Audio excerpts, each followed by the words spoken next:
Are you sitting on a Florida condo investment that's about to destroy your portfolio? Right now, thousands of real estate investors are watching their properties turn into financial sinkholes, and most don't even see it coming. Governor Ron DeSantis just signed legislation that's flipping the entire Florida condo market upside down, creating a crisis that's bleeding investors dry. In this video, I'll show you exactly what's happening, why traditional condo investments are collapsing, and how to protect your money before it's too late. In this video, you'll learn 5 critical things. First, the governor's new legislation that's triggering market-wide panic. Second, why condo sales just dropped 15% statewide and 20% in Tampa Bay. Third, the hidden insurance crisis that's making condos unsellable.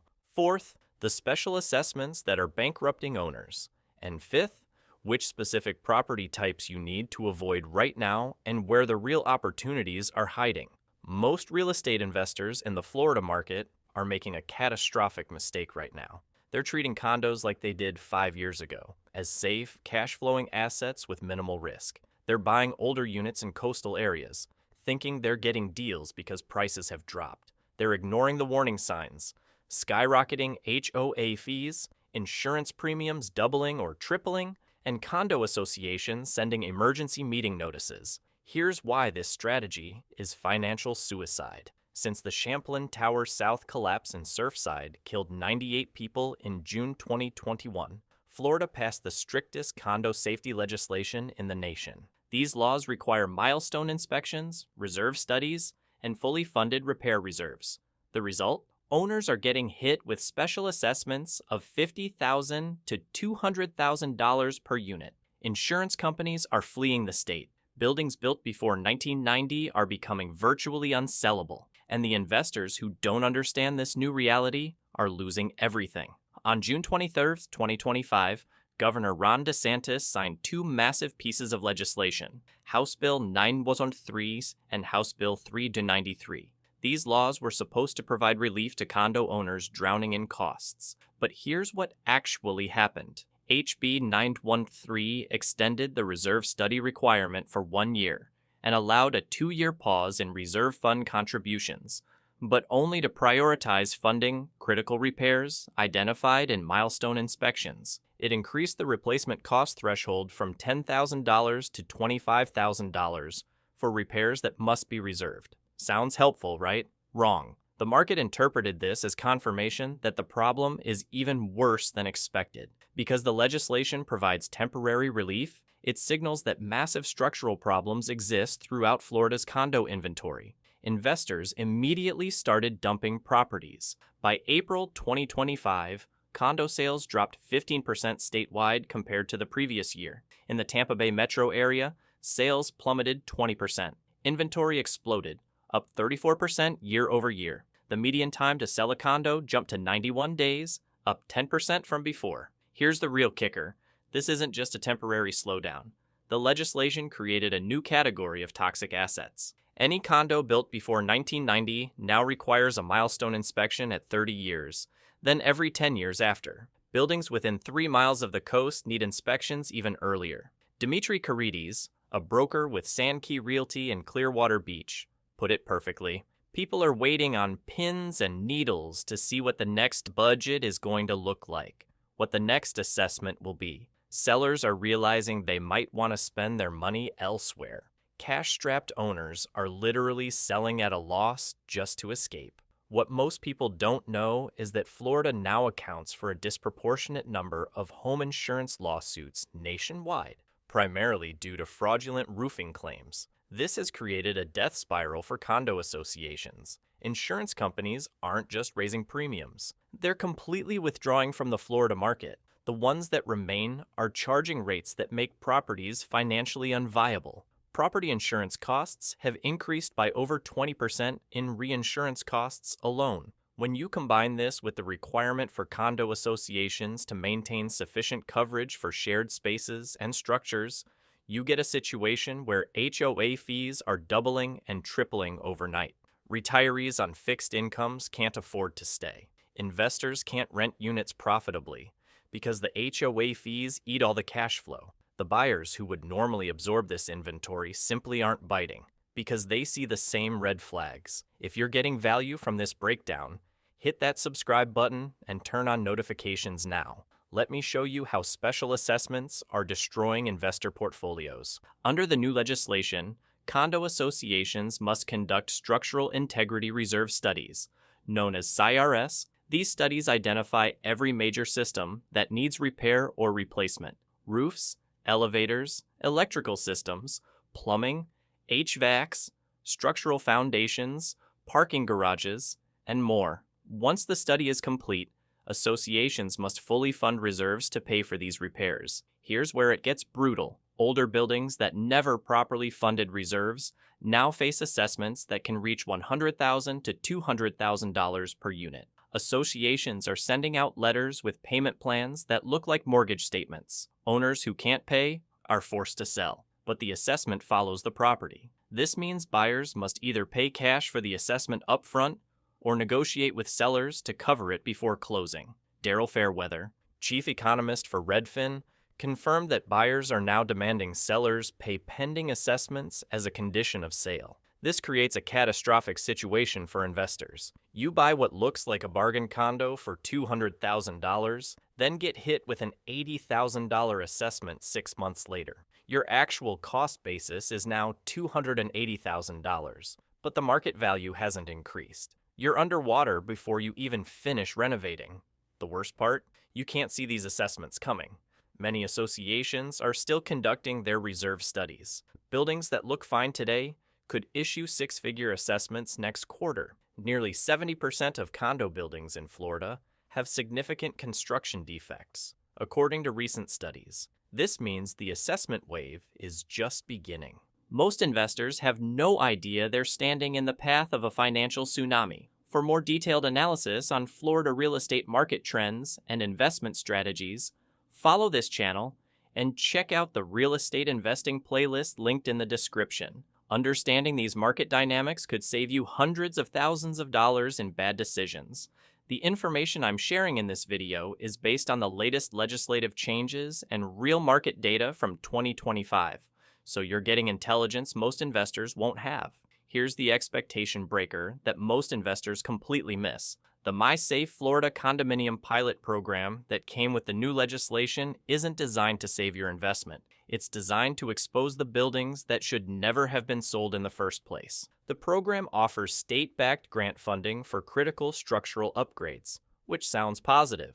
But to qualify, buildings must first undergo the milestone inspections that reveal catastrophic defects. Once these defects are documented, they become part of the public record. This means every potential buyer can see exactly how structurally compromised the building is. Properties that might have sold based on coastal views and square footage now carry documented evidence of foundation cracks, concrete spalling, and water intrusion. The grant program provides some funding for repairs, but it's nowhere near enough to cover the full cost. So you end up with buildings that have official government documentation of their problems, but insufficient funds to fix them. Let's break down the insurance crisis that's making Florida condos untouchable for smart investors. Florida's susceptibility to hurricanes and tropical storms positions it as the highest risk area for property insurers in the United States. The increased frequency and severity of these natural disasters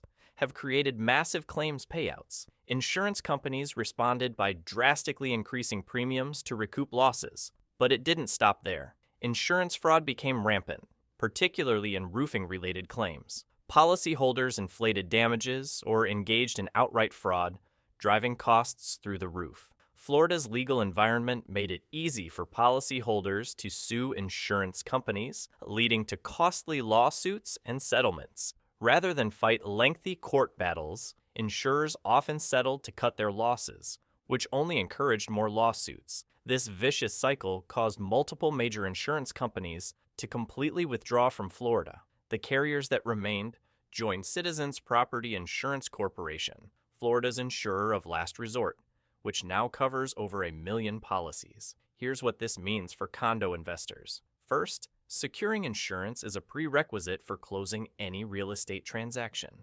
Buyers literally cannot complete a purchase without proof of insurance. Second, Condo associations need master policies covering shared structures and common areas. These policies are becoming prohibitively expensive or simply unavailable. Third, individual unit owners need HO6 policies covering their personal property and interior improvements. Finding carriers willing to write these policies is increasingly difficult. Fourth, when associations can't secure affordable master policies, they pass the increased cost to owners through higher HOA fees. Monthly fees that were $300 2 years ago are now $800 or more. This destroys cash flow for rental properties and makes units unaffordable for owner-occupants. The Dynasty Cap Group research shows that the retreat of insurers from Florida has left many condo associations grappling with impossible choices: pay unsustainable premiums, go without adequate coverage, or dissolve the association entirely. Some buildings are being demolished because the cost to insure and repair them exceeds their market value. But the truly surprising thing is that while thousands of investors are losing money in the condo market, a small group of sophisticated players are positioning themselves to make generational wealth from this crisis. They understand something that the average investor doesn't, and it's not about buying the dip. It's about recognizing which property types are actually appreciating while condos collapse. Here's the contrarian view that will change how you invest in Florida real estate. The condo crisis is creating a flight to quality that's driving up prices for single-family homes, townhouses without HOAs, and new construction multifamily buildings with proper reserve funding from day one. While older condos are toxic, properties that don't require condo association membership are seeing bidding wars. Zillow data from November 2025 shows that single-family home prices in Florida metropolitan areas are holding steady or increasing, even as condo inventory piles up.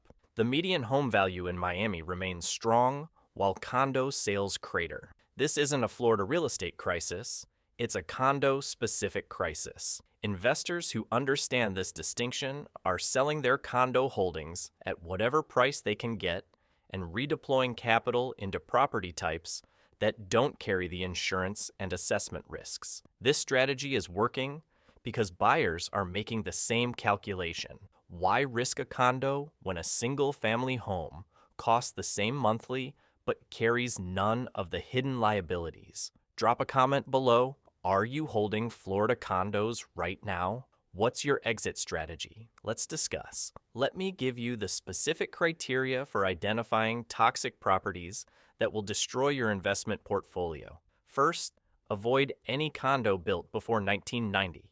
These buildings are subject to the strictest milestone inspection requirements and almost always have deferred maintenance issues. The older the building, the higher the probability of catastrophic special assessments. Second, stay away from any property within 3 miles of the coastline. Coastal buildings face accelerated corrosion from salt air, more stringent inspection schedules, and the highest insurance premiums. The buildings with the best ocean views are often the worst investments. Third, avoid condos with low HOA fees. This sounds counterintuitive, but low fees usually mean the association hasn't been properly funding reserves. When the reserve study reveals the shortfall, owners get hammered with massive assessments to catch up. Fourth, never buy a unit in a building where the association's master insurance policy is with Citizens Property Insurance. This is a red flag that commercial carriers won't touch the property. Fifth, check the percentage of owner-occupied units versus rentals. Buildings with more than 50% investor-owned units often can't get conventional financing approved for buyers, which kills liquidity. Sixth, review the association's meeting minutes for the past 2 years.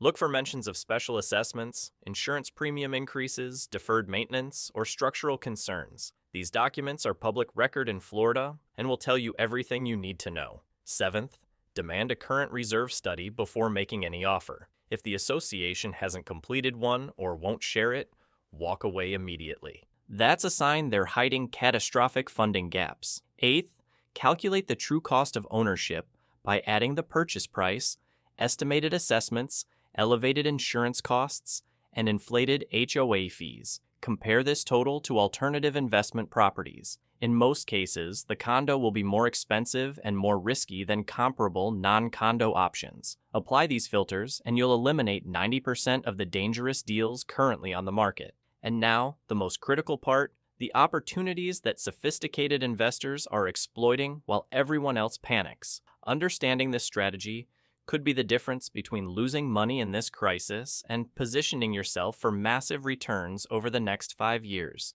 The data on this is crystal clear, but most investors are too emotional to see it objectively. Here's the game-changing perspective.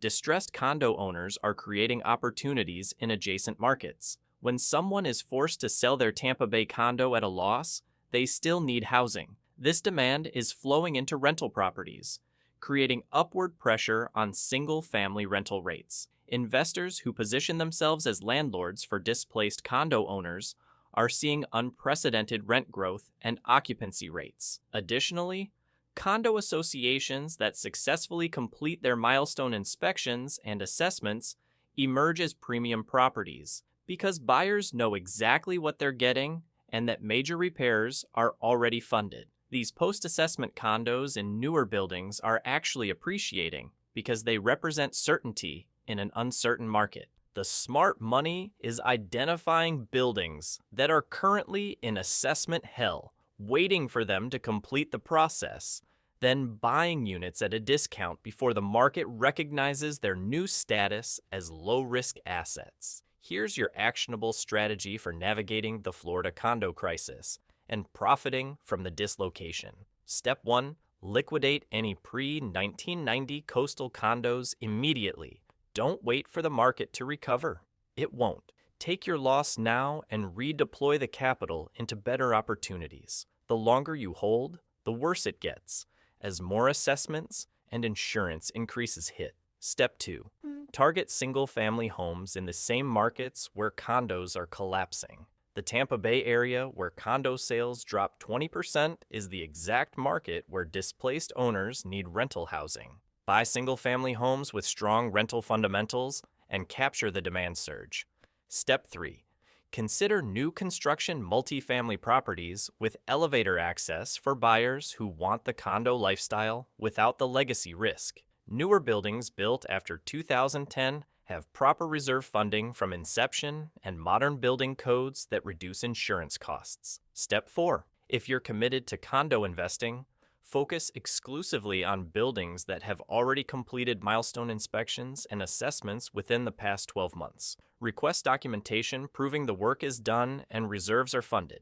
These properties trade at a premium, but eliminate the catastrophic risk. Step 5. Use the governor's new legislation to your advantage. The 2-year pause on reserve contributions applies to buildings prioritizing milestone inspection repairs. If you find a building in this window, you can acquire units without immediate assessment risk, but only if the inspection results are acceptable. Step 6. Build relationships with condo association board members and property managers. These insiders know which buildings are about to issue assessments and which have clean reserve studies. Information advantage is everything in this market. Execute this strategy, and you'll be positioned to profit from the chaos instead of becoming another casualty statistic. Watch the next video in the Florida Real Estate series.